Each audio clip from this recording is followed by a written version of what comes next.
Assalamualaikum warahmatullahi wabarakatuh. Om Swastiastu. Salam sejahtera untuk kita semua.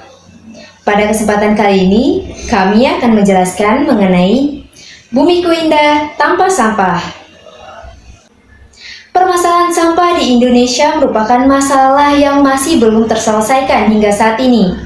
Sementara itu, dengan bertambahnya jumlah penduduk, maka akan mengikuti pula bertambahnya volume timbulan sampah yang dihasilkan dari aktivitas manusia.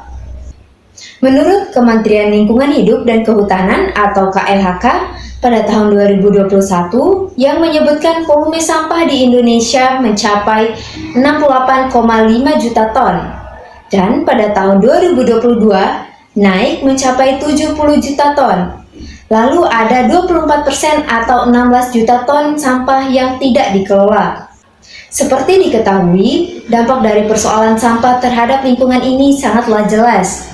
Mulai dari pencemaran laut, pencemaran proses air tanah, pencemaran tanah, dan membuat air serta tanah menjadi tidak sehat bagi manusia dan makhluk hidup lainnya.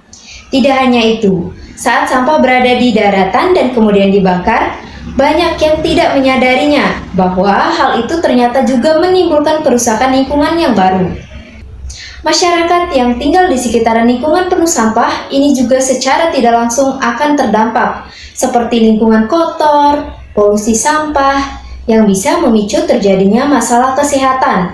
Salah satunya yang paling mendominasi adalah gangguan pernapasan. Serta dampak berupa bencana hidrometeorologi bisa terjadi akibat penumpukan sampah ini juga. Gas metana yang dihasilkan dari sampah organik yang tidak dikelola akan meningkatkan terjadinya pemanasan global atau global warming. Jadi teman-teman, ada pun cara untuk mengatasi sampah yang terjadi di masyarakat, yaitu dengan kita memulainya dari rumah kita sendiri, yaitu dengan cara yang pertama, memisahkan sampah. Sampah yang dihasilkan oleh manusia ada berbagai macam jenis. Cara pertama untuk mengatasi sampah di lingkungan masyarakat adalah memisah-misahkan sampah sesuai dengan jenisnya. Jadi, siapkanlah tempat sampah yang berbeda-beda. Misalnya, satu wadah untuk sampah organik dan satunya lagi untuk sampah anorganik. Dan yang kedua yaitu mengolah sampah organik. Sampah organik adalah jenis sampah yang mudah terurai. Untuk mengelolanya bisa menjadikan sampah organik sebagai pupus kompos. Kita bisa mengelola dan menggunakannya sendiri untuk menyuburkan tanaman yang ada di kebun.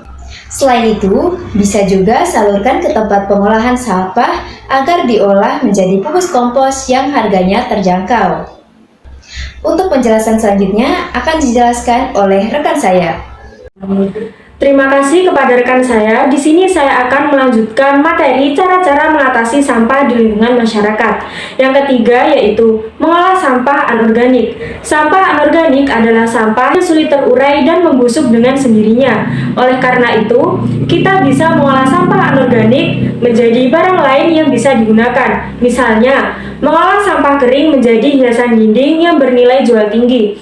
Selain itu, sampah anorganik juga bisa kita kumpulkan dan disalurkan ke tempat pengolahan limbah anorganik.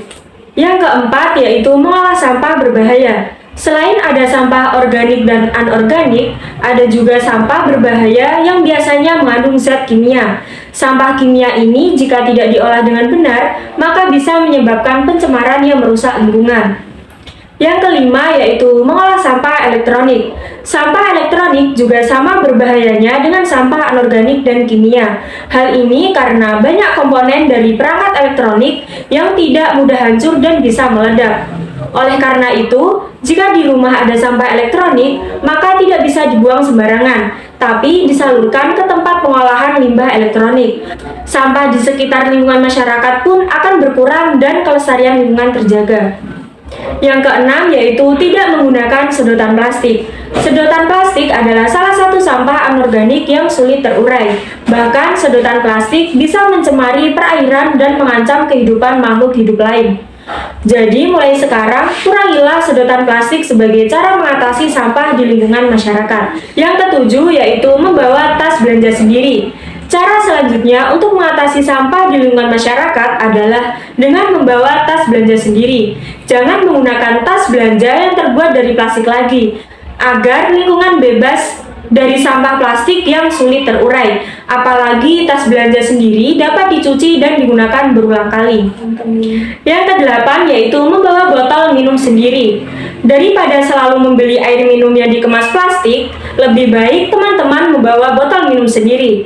Pilihlah botol yang terbuat dari stainless steel agar bisa digunakan untuk menyimpan air panas atau dingin. Dengan begitu, kita turut mengatasi sampah di lingkungan masyarakat. Mari jaga bumi untuk aku, kamu, dan kita. Bumi adalah rumahku, dan rumahku adalah bumiku. Bumiku indah tanpa sampah.